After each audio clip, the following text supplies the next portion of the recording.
গায়ের রং শ্যামলা হলেও বাদামি চোখ দুটো যেন মোহ সৃষ্টি করে।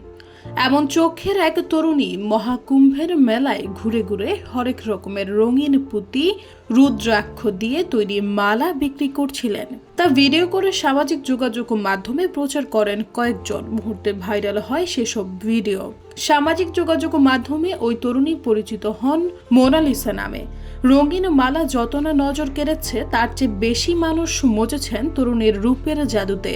ভারতের উত্তরপ্রদেশের প্রয়াগরাজে চলছে এই মহাকুম্ভ মেলা। 13 জানুয়ারি থেকে শুরু হওয়া এই মেলা চলবে 26 ফেব্রুয়ারি পর্যন্ত। মহাকুম্ভের মেলায় আসা পুণ্যার্থীরা ভক্ত হয়েছেন তরুণীর রূপের। সেই ভক্তি এতটাই তীব্র হয়ে পড়েছে যে মেলায় ঘোরার সময় মুখ ঢাকতে বাধ্য হয়েছেন ওই তরুণী। ছবি ও ভিডিও তোলার আবদার মেটাতে নাজেহাল দশা তার। অবস্থা এতটাই সঙ্গীন হয়ে পড়ে যে রাগের চোটে এক ভক্তের মোবাইল কেড়ে নিয়ে তা ছুঁড়ে ফেলে দেন এই তরুণী।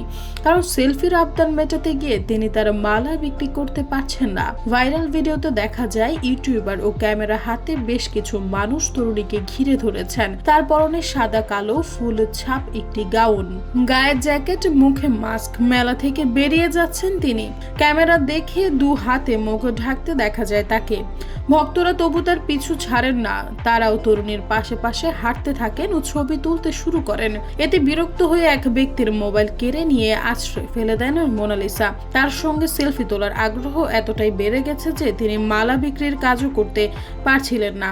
এ কারণে নিজ এলাকা ইন্দোরে ফিরে যাওয়ার সিদ্ধান্ত নিয়েছেন তিনি।